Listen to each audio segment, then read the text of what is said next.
Welcome to another edition of the Business and Personal Podcast, where we bring you closer to the people that you do business with. And today we're excited to have Tafta Miller on with us. She's the owner and founder of Cub House and Cub House on the Bayou. We're going to talk about both of those centers here and all the great things she offers for early learning opportunities in the Monroe, Louisiana area. So, first of all, Tafta, thanks for joining us.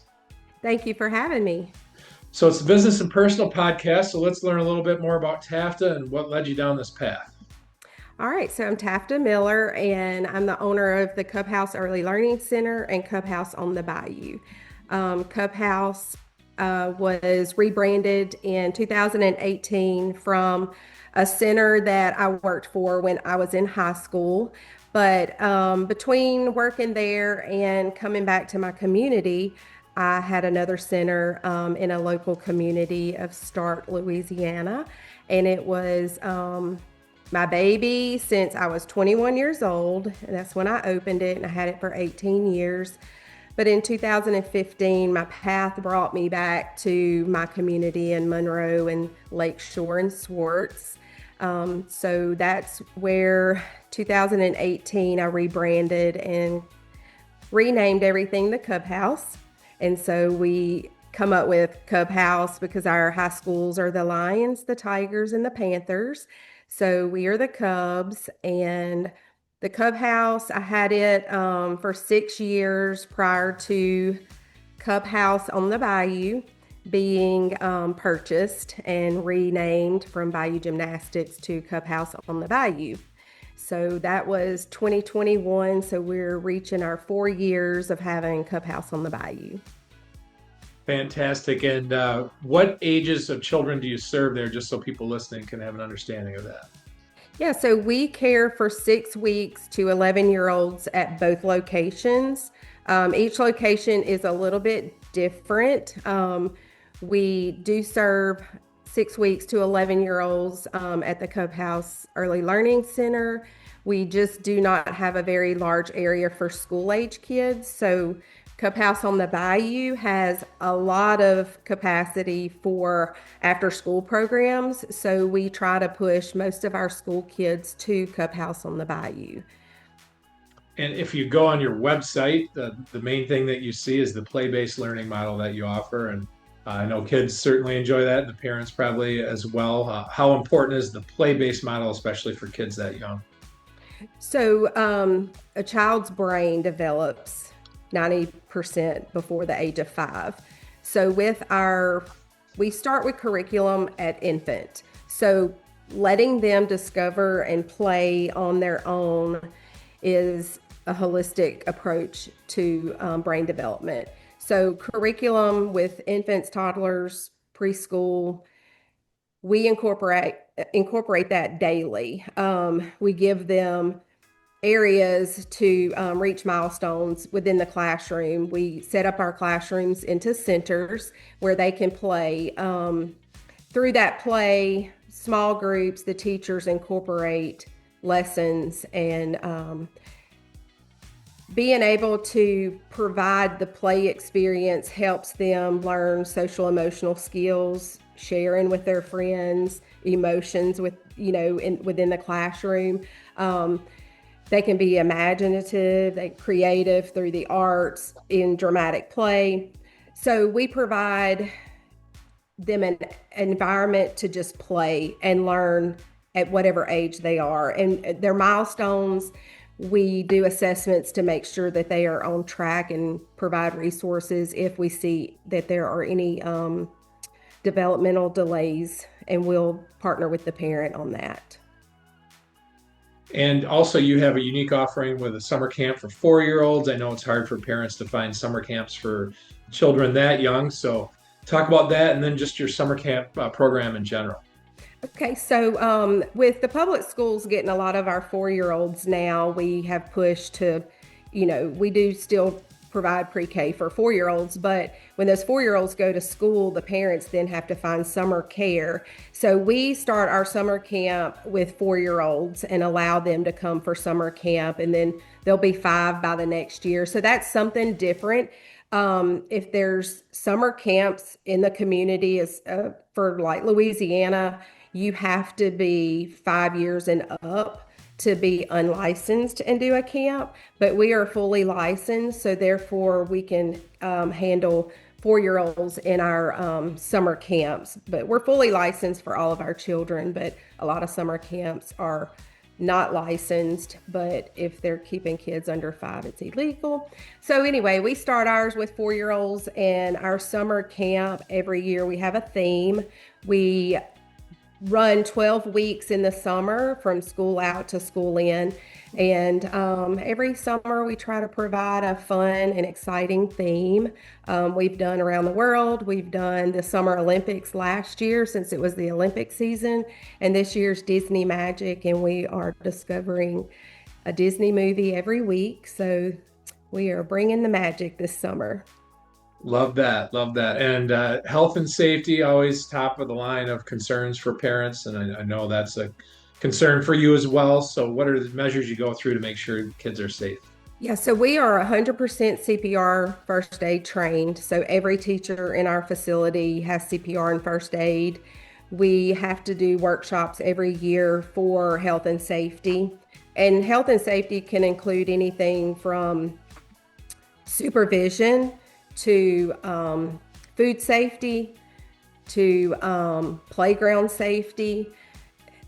Anything that we need to be well aware of the safety of the children, we do trainings for that. Our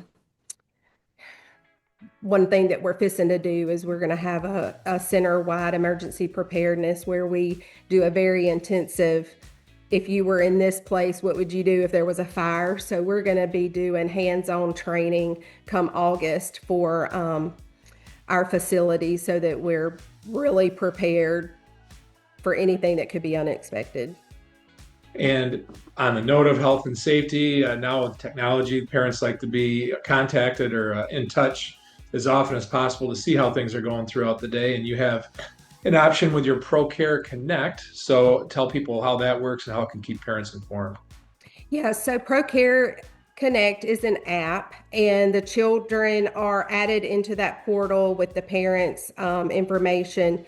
The parents get notified when they're checked in, checked out, and the parents can do that. But say somebody comes to pick up the child and mama is at work, mama gets a notification that the child was checked out. So that's a safety on them, especially when we do after school pickup and we get the children into our care after school. Mama gets a note or a text that so-and-so's been picked up and they're in my care. So it's a sense of security to know that they're in my hands. We also can send pictures of activities, anything that's going on in the classroom. The parents can see into the classroom that way. We can message the parents. We can send emergency alerts, such as, power outage, give us 1 hour, your child's safe, or, whatever we need to do for an emergency alert. And the parents can message us back and forth through the app. So we have communication 24/7. Yeah, those kids will all get annoyed when they get older and their mom and dad are following them on Life 360 with every move they make as teenagers. But, for that age, that's awesome connection to Yes. be able to keep them connected through the day. So you started young in business at age 21, and your daughter Camille is kind of following in your footsteps as well. And I know she's been doing a lot of work with your sensory gym. So just let people know what that is and what you have to offer there. Yeah, so we have a lot of gross motor play at our Bayou location, and one of the areas that our community knows best is Playland, and birthday parties were hosted there every weekend for 30 years or so. So when I bought it, everybody's like, "Are you going to do birthday parties?" I'm like, "Yeah, just give me a chance to get it back up and rolling." So in 2023, Camille, being in school for occupational therapy, decided that she thought we needed a sensory gym. And so we took in a third of our Playland and installed a sensory gym. So she created that area with a design team that had an occupational therapist on staff there. So they designed it for the area that we had, and we are able to add to it going forward if we see that we want to add some more things. But with the sensory gym, I have a very diverse and inclusion center where we have children that are on the spectrum, and that gives them a place to go and just whatever they need. In that, if they need to swing for an hour, they can swing. There's about 4 different styles of swings in there. They've got a zip line, crash pads, climbing, a cozy corner, spinners that would just make me vomit. But they get on there and just spin, and I'm like, you're gonna make yourself sick. And then they're just like, hey. But she opens it up on Saturday mornings for open play for any families that want to just come on a Saturday morning, and she does offer birthday parties there as well. She has a few open play dates during the summer around her full-time schedule, but I think it's added a lot, to my facility for the children that are in my care to escape to that room and be able to just have 4 walls and just do whatever they want to inside there. Well, there you have it. Just about everything is covered for the littles here. Just about, not much that they didn't think about there at Cub House. So anybody that's still listening, Tafta is probably very interested in what you have to offer. Then it always comes up to, okay, this sounds great, but how much does it cost? Can we afford it? And we're not going to get into all the pricing options now, but I know there is some tuition support that's available out there. So if you could talk about that a little bit, maybe enlighten people on it. Yeah, so the state of Louisiana has a program called Child Care Assistance. There is unfortunately a wait list right now, but if a family is homeless or they do have children that are special needs, they bypass that wait list. So if you have any questions or want more information on applying to that program, we will be happy to assist you. I do like to assist my families in applying for that so that all the paperwork's turned in. But you can go online and find child care assistance under the state of Louisiana's website. We also take foster children. So if there's any families that have foster children, that's paid for through DCFS. And then, of course, private pay tuition, and they can call us for any of that information. Awesome. And I'm going to put you on the spot here a little, Tafta. I always like to close with a good sort of testimonial or memory or whatnot. So in all your years doing this, is there a story that sticks out maybe of a child that you were working with that was struggling in some area or whatnot that you saw them thrive after going through Cub House? So it's not going to be Cub House, but it's going to be my first center, and probably my second encounter with an autistic child, and he was 2. And I just remember, and I have a picture of him sitting in my lap, and he would squeeze my cheeks. And so I am friends with his mom on Facebook, so I do get to see where he's at now, and he just turned 30.